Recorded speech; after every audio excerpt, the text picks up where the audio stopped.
고린도전서 16장 1절부터 12절까지입니다. 오늘 본문에서는 연보에 대해서 이야기하고 있습니다. 연보의 뜻은 각출한 것 혹은 가난한 사람을 돕기 위한 의연금이라고 성경사전은 그 뜻을 풀이하고 있습니다.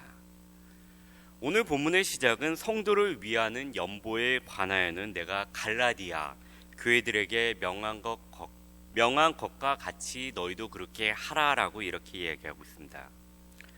바울은 예수를 믿는 사람들을 박해하던 사울에서 예수님을 전하는 바울로 완전히 변하고 난 후에 시간이 얼마 지나지 않아서 그가 베드로와 야고보와 요한 그리고 바나바와 친교할 수 있는 기회가 생겼습니다.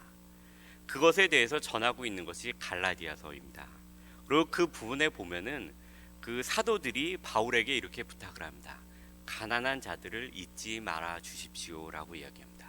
그래서 바울은 거기에 대한 대답으로 나도 원래부터 가난한 자들을 돕는 거에 대해서 힘써서 원래부터 일하고 있었습니다 라고 이렇게 이야기합니다. 오늘 본문에서 나오는 연보, 가난한 자들을 헌금은 어떠한 특별한 대상을 위한 연보입니다. 특별히 오늘 본문에서 나오는 것은 예루살렘 교회에 있는 가난한 자들을 위한 연보입니다. 오늘 본문의 이 연보는 고린도후서 9장에서 함께 다뤄주고 있습니다. 그래서 오늘 본문과 같이 고린도후서 9장을 함께 보면서 오늘 본문에 나와 있는 연보에 대해서 함께 보기를 원합니다. 예루살렘 교회는 재정적으로 많이 어려웠습니다. 특별히 예루살렘에 있는 성도들 역시 많은 어려움 가운데 있었습니다. 그 이유는 첫 번째로 그 안에서 예수님을 믿기 때문에 많은 핍박과 박해가 유대인들로부터 있었습니다. 그리고 동시에 그 지역에 기근이 있었습니다. 그렇기 때문에 예루살렘에 있는 교회의 성도들이 많은 어려움 가운데 있었습니다. 그래서 바울은 소아시아 지역에 있는 많은 성도들에게 이 가난한 예루살렘 교회에 있는 가난한 성도들을 위해서 우리가 돕자라고 구제헌금을 그들에게 부탁하고 있었습니다. 그런데 오늘 본문에 보면은 이 헌금은 매주 첫날에 각 사람의 수입에 따라 해야 한다고 2절은 말씀하고 있습니다. 매주 첫날은 안식일 다음날, 즉 예수님께서 부활하신 날을 가리키고 있습니다. 초대교회 성도들은 예수님께서 부활하신 이 날을 기념하여서 그날에 모여서 함께 모여 예배를 드렸습니다. 이 날에 구제헌금을 모으라고 성경은 말씀하고 있습니다. 그 당시는 지금과 같은 월급의 개념이 없고 매일매일 돈을 받아서 월급을 받아서 1급을 받아서 살았기 때문에 지금과는 이 부분에 대한 해석이 약간 다를 수 있습니다. 그러나 이 부분에서 말씀하고 있는 것은 매주 첫날에 주일에 헌금을 모으라는 뜻은 규칙적으로 너희가 이를 규칙적으로 하라는 뜻입니다. 바울은 고린도 지역의 교회 성도들이 예루살렘 교회의 가난한 성도들을 돕는 것에 대한 이 마음의 열정이 있다는 것을 알고 있었습니다. 성도를 섬기는 일에 대하여는 내가 너희에게 쓸 필요가 없나니 이는 내가 너희의 원하는 마음을 알고 있다라고 고린도후서 9장에서 말씀하고 있습니다. 근데 보게 되면은 이상하게도 바울은 이 열정과 돕기 위한 의사를 충분히 가지고 있는 이 고린도 지역에 있는 성도들에게 바울이 특별히 사람을 보냅니다. 그리고 그 구제헌금을 모으는 일에 대해서 준비를 시키게끔 합니다. 그 이유는 이것입니다. 아무리 열정과 의지가 있다고 해도 구제헌금을 내는 행동으로 옮기는 것까지는 쉽지가 않기 때문입니다. 바울은 그 당시에 소아시아 지역에 있는 여러 지역에 있는 사람들에게 성도들에게 이 고린도 지역에 있는 성도들이 얼마나 예루살렘 교회에 있는 가난한 성도들을 돕기 위한 마음의 열정이 큰지에 대해서 자랑을 하고 다녔습니다. 그러면서 이 고린도 지역에 이런 마음이 여러 소아시아 지역에 있는 성도들의 마음을 움직여서 다른 지역에 있는 성도들이 그럼 우리도 예루살렘 지역에 있는 가난한 성도들을 돕기 위해서 구제헌금을 모으자 이런 마음이 생기게 하였습니다. 특별히 마게도니아 지역이라는 곳이 있었는데 그곳은 상당히 가난한 지역이었습니다. 특별히 그 지역에 있는 성도들은 많은 박해들로 인해서 물질적으로 너무나도 가난하였습니다. 그러나 바울이 밝히고 있는 것은 이 가난한 지역에 살고 있는 성도들이 자신들의 능력을 넘어서서 구제와 헌금을 모았다고 밝히고 있습니다.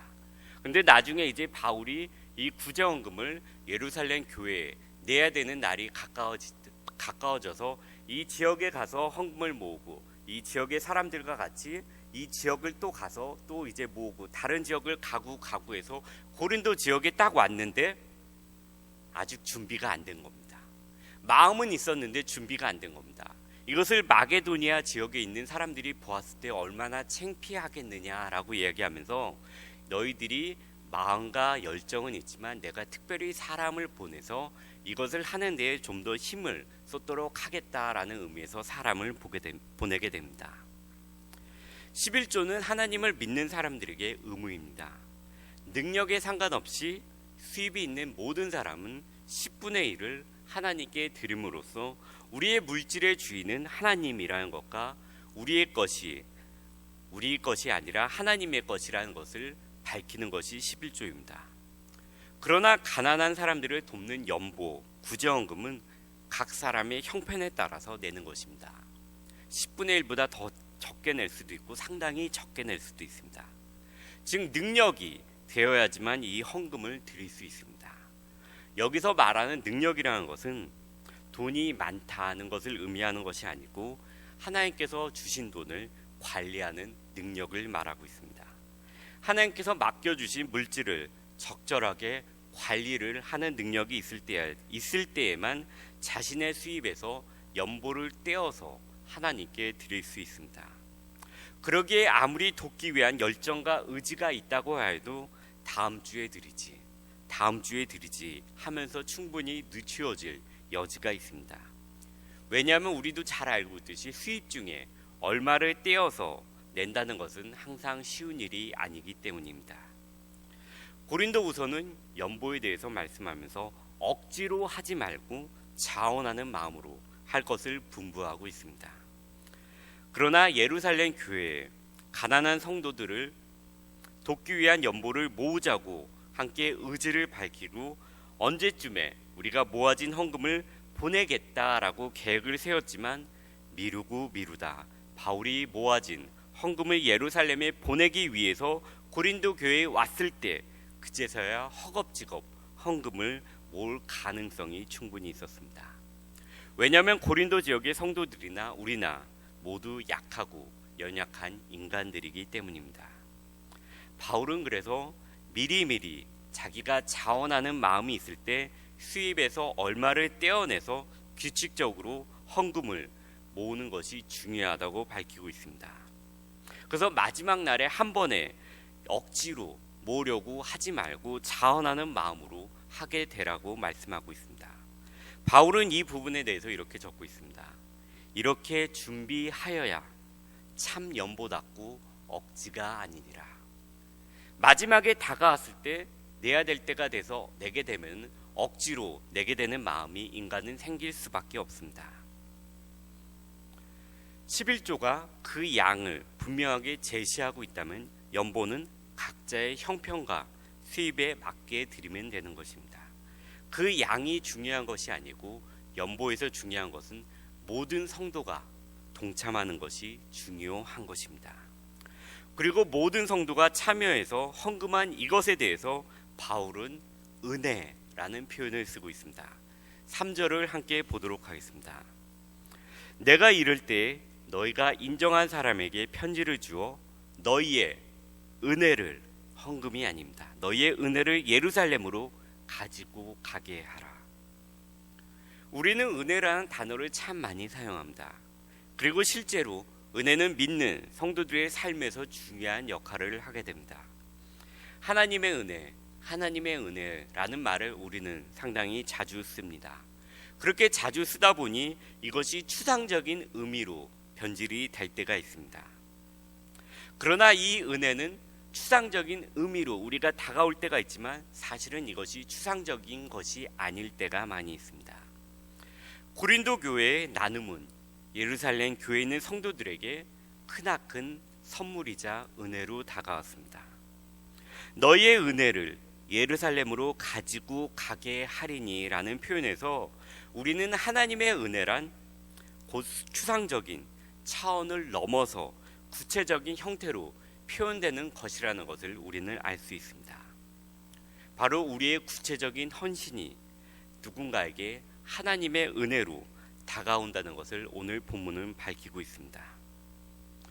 우리가 누군가에게 이런 직접적인 은혜를 베푸는 이유는 우리 그리스도인들은 주의 날을 갈망하면서 살아가기 때문입니다.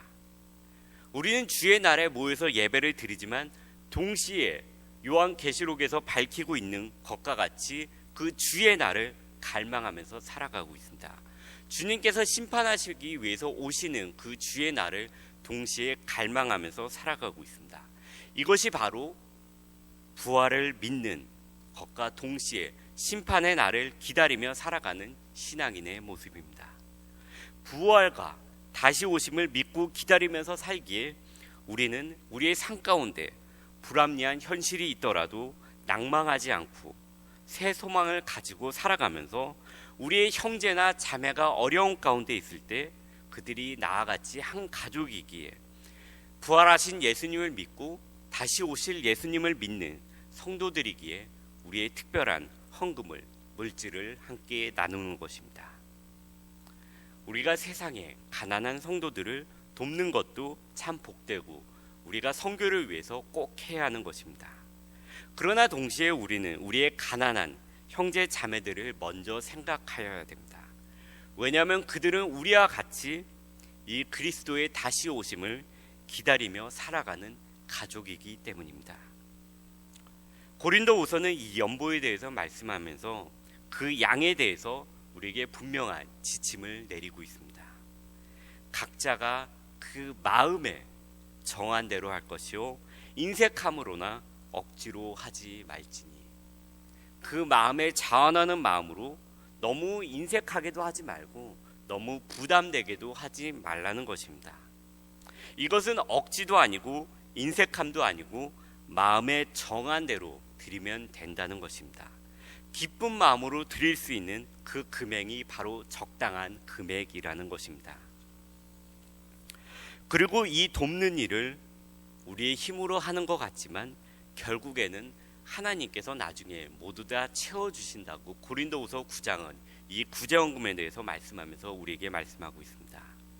그 고린도후서 9장의 말씀은 이렇습니다. 하나님이 능히 모든 은혜를 너희에게 넘치게 하시나니 이는 너희로 모든 일에 항상 모든 것이 넉넉하여 모든 착한 일을 넘치게 하게 하려 하심이라. 채워주심을 믿으며 자원하며 기쁜 마음으로 드릴 수 있는 금액을 가지고 우리가 가난한 형제 자매들을 생각하면서 구제헌금을 드려야 되는 때가 만약에 우리에게 왔을 때 이 은혜를 베풀 수 있는 저와 우리 모두가 되었으면 좋겠습니다.